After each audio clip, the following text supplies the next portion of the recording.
الحمد لله رب العالمين، والصلاة والسلام على أطهر خلق الله أجمعين، سيدنا محمد صلى الله عليه وسلم. طبتم وطاب لقاؤكم وتبوأتم من جنة الله منزلا. إذا رأى الحالم ابنته تكبر في السن في المنام والله أعلم علامة على شعور هذه البنت بالعجز أمام بعض الأمور في الحياة والله أعلم. كذلك إذا رأى الأب أن ابنته تكبر في المنام علامة على تحمل هذه البنت المسؤولية مبكرا في الحياة والله أعلم. كذلك إذا رأى الأب أن ابنته تكبر في المنام علامة على القدرة على اتخاذ القرارات السليمة وتنفيذها بدقة والله أعلى وأعلم. إذا رأى الأب أن ابنته تكبر في المنام قد يشير على مرور هذه البنت ببعض المواقف الصعبة التي تتخطاها بنجاح الأيام المقبلة والله أعلى وأعلم. إذا رأى الحالم أخته تعود صغيرة في المنام يدل ذلك على أن أخته تمر ببعض انشغال البال في الحياة والله أعلم. إذا رأى الحالم أن أخته بتمر ببعض الأزمات، اللي بيشوف أخته بتصغر في المنام. إذا رأى الحالم الأخت تعود طفلة في المنام دل ذلك على أنها تتجنب ارتكاب بعض الأخطاء في الحياة والله أعلم. إذا رأى الحالم أنه يخاف ويقلق على أخته في المنام، اللي بيشوف له بيخاف ويقلق على أخته علامة لأخته في بعض المواقف الصعبة في الحياة والله أعلى وأعلم. إذا رأت المرأة أنها تتشاجر مع سلفتها في المنام دل ذلك على بعض الاضطرابات معها والله أعلم. إذا رأت المرأة أنها وكذلك اللي بتشوف اللي هي بتتخانق يعني مع سلفتها علامة اللي فيه اضطرابات ومشاكل بينهم في الحياة والله أعلم. وكذلك برضه بدل في ايه علاقات حقد وكراهية عاملة مشاكل بينهم بصفة مستمرة والله أعلم. كذلك إذا رأت المرأة أنها تتخانق مع سلفتها وتضربها في المنام والله أعلم تكون إشارة على الرزق الذي تناله الأيام القادمة. إذا رأت المرأة أن سلفتها أنجبت صبي في المنام والله أعلم تكون إشارة على بعض الأمور السارة القادمة لها في الحياة. إذا رأت المرأة السلفة تلد صبي دل أن سلفتها تنال خيرا كثيرا والله أعلم. قد يشير على السعادة التي تعيشها السلفة خلال الفترة المقبلة والله أعلم. إذا رأت المرأة سلفتها ماتت دل ذلك على أن سلفتها قد تواجه بعض المشاكل في الحياة. كذلك إذا رأت المرأة أن سلفتها تموت علامة على تعرضها لبعض المشاكل التي تحزنها في الحياة الأيام القادمة والله أعلم. كذلك تكون إشارة أن السلفة قد تتعرض لبعض الأزمات المادية خلال الفترة المقبلة. كما أنه يمكن والله أعلم يشير على تعرضها للمشاكل مع الزوج. إذا رأت المرأة المتزوجة ابنتها تعود طفلة في المنام دل ذلك على أنها تحتاج لمساعدة الأم في بعض الأمور. كذلك إذا رأت أنها تعود طفلة أن هذه البنت لا تزال غير قادرة على تحمل المسؤولية وتحتاج للدعم والمساندة، يعني محتاجة من الدعم والمساندة من الناس اللي هي عايشة معهم والله أعلم. وكذلك يدل خوف الأم على هذه البنت دائما وشعورها بالقلق كما لو كانت طفلة.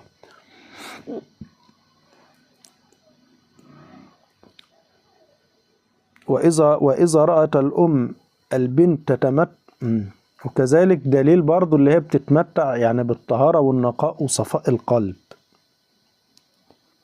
إذا رأت المرأة أنها تنادي على زوجها في المنام دل ذلك على حاجتها إلى الزوج والله أعلم. إذا رأت المرأة أنها تنادي على زوجها علامة على حاجة المرأة على الشعور بالاهتمام، يعني هي عاوزة زوجها يهتم بها ويدعمها كتير يعني. كما إذا رأت المرأة الحامل أنها تنادي على زوجها دل على أنها قد تواجه بعض المشاكل في الحياة. إذا رأت المرأة المطلقة أنها تنادي على زوجها دل على حاجتها للزوج وحبه، هي يعني بتحب زوجها بطريقة كبيرة يعني. إذا رأت المرأة أنها تنادي على أمها المتوفية دل ذلك على اشتياقها للأم والله أعلم. كما يشير على وقوعها في بعض الاضطرابات التي تجعلها تشعر بالخوف والقلق والله أعلم. إذا رأى الحالم أنه ينادي على أمه في المنام دل ذلك أنه يحتاج إلى دعم والدته والله أعلم. كذلك يمكن والله أعلم أن يشير على وقوع الحالم في بعض الاضطرابات وحاجته بعطف وحنان الأم والله أعلم. إذا رأى الحالم أنه ينادي على شخص يعرفه ولكنه لا يريده دل ذلك بالدل ذلك اللي هو يعني محتاج المساعدة والمساندة من هذا الشخص يعني والله أعلم. وكما أن والله أعلم قد يشير على عدم وقوف هذا الشخص مع الحالم للخروج من بعض المشاكل في الحياة والله أعلم. إذا رأى النائم أنه ينادي على شخص لا يعرفه ولا يريده دل ذلك على أن هذا الشخص ربما يتورط في الأزمات في الحياة. كما والله أعلم يشير على أن هذا الشخص ربما يحتاج للمساندة من بعض الأشخاص ولكن هم يعني بيتخلوا عنه، ما هماش بيساندوه ولا بيقفوا جنبه والله أعلم. إذا رأت المرأة أنها توصي شخصا على ابنتها والله أعلم تكون إشارة على القلق على الابنة. كذلك يشير على الخوف من المستقبل على الابنة والله أعلم. طبعا اللي بيخاف على حاجة اسمها المستقبل على الولد والبنت ده كله كلام فاضي، عشان أصلا الواحد ما يملكش لنفسه لا خير ولا شر. الواحد بياخد بأسباب كل شيء في الحياة بس. كما أن والله أعلم يشير على مرور الحالم بمرحلة من بعض الاضطرابات في العمل ومع الأسرة مما يجعله يخاف على البنت والله أعلم. كما أنه يشير على حب واهتمام الحالم بابنته والتفكير في طريق وكيف تأمين مستقبلها والله أعلى وأعلم. إذا رأت الفتاة العزباء في المنام أنها تكتب وصيتها والله أعلم تكون إشارة أن هذه الفتاة تحاول رسم مستقبلها. إذا رأى الأب كتابة وصيته في المنام دل ذلك أنه يحب أبنائه ويقلق عليهم.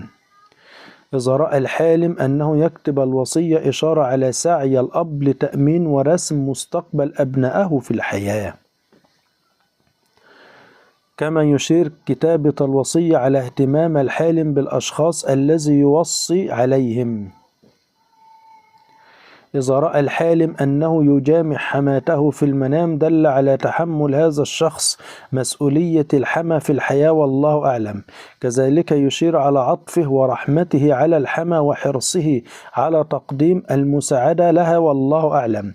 إذا رأت المرأة أنها تجامع حماتها في المنام تكون إشارة على العلاقة الجيدة مع الحمى والله أعلم. كذلك يشير على صلة الرحم مع الحمى والله أعلم. إذا رأى الحالم أنه في جماع مع أحد أصدقائه الذكور دل على المعاصي والذنوب. كما يشير على الأخطاء التي يقوم به برفض صداقة والله أعلم. كذلك إذا رأت الفتاة أنها تجامع صديقتها والله أعلم علامة على الذنوب والأخطاء التي تقوم بها مع الصديقة. إذا رأت الفتاة العزباء أنها تجامع أحد أصدقائها الذكور دل على أن الأفكار المتشابهة مع الشاب يعني عندهم أفكار متشابهة في الحياة يعني والله أعلى وأعلم.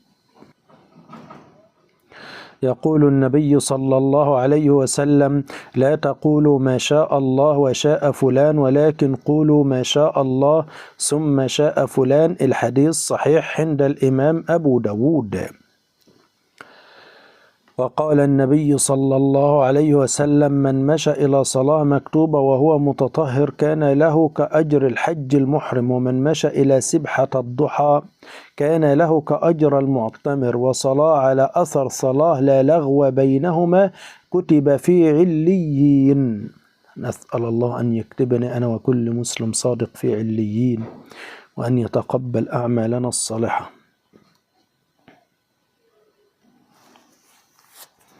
يقول النبي صلى الله عليه وسلم: إني رأيت كأن عمود الكتاب انتزع من تحت وسادتي، فأتبعته بصري فإذا هو نور ساطع عمد بي إلى الشام، ألا وإن الإيمان إذا وقعت الفتن بالشام.